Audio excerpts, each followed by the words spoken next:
ఆయన సముద్రమును పాయలుగా చేసి వారిని అద్దరికి నడిపించెను. ఆయన నీటిని రాశిగా నిలిపెను. పగటివేళ మేఘములో నుండి రాత్రి అంతయు అగ్ని ప్రకాశములో నుండి ఆయన వారికి త్రోవ చూపెను. అరణ్యములో ఆయన బండను చీల్చి సముద్రమంత సమృద్ధిగా వారికి నీరు త్రాగనిచ్చెను. బండలో నుండి ఆయన నీటి కాలువలు రప్పించెను. నదుల వలె నీళ్లు ప్రవహించెను. కీర్తనలు 78 13-16 వరకు. Praise Jesus. ఈరోజు జూన్ 4, వెడ్నెస్డే. Good morning. పరలోకనేశ్వర సంఘ బిడ్డలందరికీ, ఆత్మీయులందరికీ కృప సమృద్ధి కలుగునుగాక. ఆమేన్. ఫ్రెండ్స్, ఇక్కడ ఒక్కసారి గమనిద్దాం. ఇది ఆనాడు జరిగిపోయింది కదా అనుకుంటాం, కానీ నా దేవుడు నిన్న నేడు ఏకరీతిగా ఉన్నవాడు. సముద్రాన్ని పాయలుగా చేయటం, వాట్ ఎ మిరాకిల్. ఆరణ్యాల అద్దరికి నడిపించటం, అన్నిటిని రాసులుగా నిలిపేయటం. ఏ సైన్స్, ఏ టెక్నాలజీ కదుద్దండి. పగటి వేళ మేఘలో నుండి వాళ్ళకి ఎండ తగలుకోకుండా రాత్రంతయు అగ్ని ప్రకాశం వాడికి త్రోవ చూపించడం. వీళ్ళకి నీళ్లు కావాలన్నప్పుడు అరణ్యంలో బండను చీల్చి సముద్రమంత సమృద్ధిగా వారికి నీరు త్రాగనిచ్చాను. దాహం వేసినట్టు గ్లాస్ నీళ్ళు ఇస్తారు అని అడిగితే, లేదా బిందె నీళ్ళు ఇస్తారు. ఇక్కడ చూడండి, దేవుడు బండలో నుంచి అరణ్యములో అసలు నీళ్ళే లేని చోట సముద్రమంత జలాలు, అవి కాలవల వలె, నదుల వలె ప్రవహింపజేశాడు దేవుడు. ఎంత అద్భుతం అండి. ఏది ఇచ్చినా సమృద్ధికి ఇచ్చాడు దేవుడు. కొంచెం ఇవ్వలా, ఏదో జస్ట్ శాంపుల్ అన్నట్టుగా ఇవ్వలే. ఎందుకని గొప్ప దేవుడు, గొప్ప ప్రణాళికలు, గొప్ప ఆలోచనలు. ఫ్రెండ్స్, నీ పట్ల కూడా నూతన రక్షణ పొందావా? బిడ్డ తెలుసుకో, నీకు ఇంత కృప, నీ జీవితంలో కూడా ఇన్ని అద్భుతాలు చేయగల దేవుడు.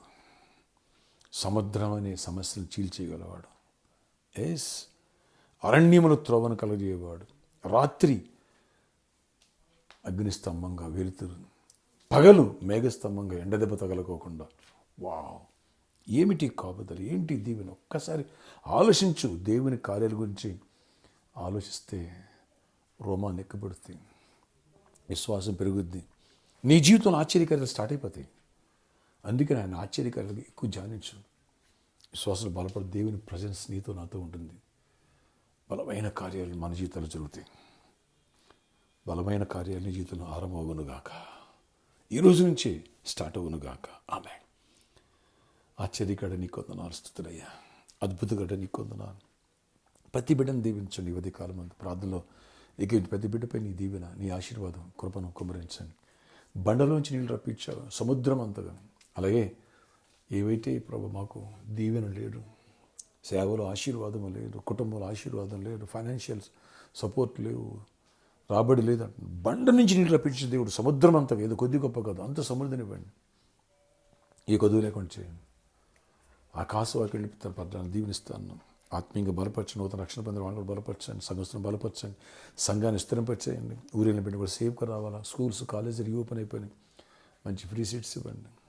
ఈ అకాడమిక్ ఇయర్ మా బిడ్డలు అయినా నీ కృప పొందాలి, జ్ఞానాత్మను పొందాలి, దీవెన పొందాలి.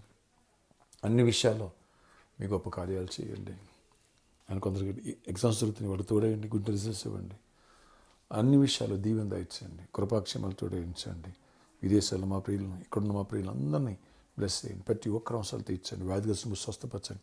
ప్రతి వ్యాధిని గద్దిస్తూ మీరు గద్దించి విడుదలైపోండి. మ్యారేజ్ కనుక మ్యారేజ్లు ఇవ్వాలి, గర్భాలు పొందాలి, జాబ్స్లో జాబ్స్ ఇవ్వండి, ఐక్స్ ఇవ్వండి. బిజినెస్ పీపుల్ దీవించండి. ఫైనాన్షియల్ సమృద్ధినివ్వండి. ఏ కొద్ది లేకుండా చేయండి. అయ్యా, ఈరోజు బర్త్డే, వెడ్డింగ్, యానివర్సరీ పెట్టిన దీవించి దీర్ఘాయుష్, కృప, క్షేమ, సమాధానం ఇచ్చి నడిపించుకొని గొప్ప కార్యాలు జరిగించమని, మీ తోడు మాతో ఉంచమని, మీ దీవెన మాకు దయచేయమని యేసు కృపగల నామములో ప్రార్థిస్తున్నాను తండ్రి. ఆమేన్. దేవుని కార్యాలు ధ్యానించు. అద్భుతాలను వెంబడించను గాక. మీరు కొందరు ఈరోజు మిరాకిల్ చూడబోతున్నారు. దేవుని కాపుదలు చూడబోతున్నారు. రావు అనుకున్నవి వస్తున్నాయి, జరగనుకున్నవి జరుగుతున్నాయి. కృప దొరుకును గాక. సీట్ దొరకదని బాధపడుతున్నావు, సీట్ దొరుకుతుంది. ఫైనాన్షియల్ సపోర్ట్ దొరుకుతుంది, ఫైనాన్షియల్ సపోర్ట్ దొరుకుతుంది. ధైర్యంగా ఉండు. పెళ్లి కాని పెళ్ళి అవుతుంది. గర్భాలు అనుకున్న గర్భాలు దేవుడిస్తున్నాడు. అద్భుతాలు జరుగుతున్నాయి. ఆమె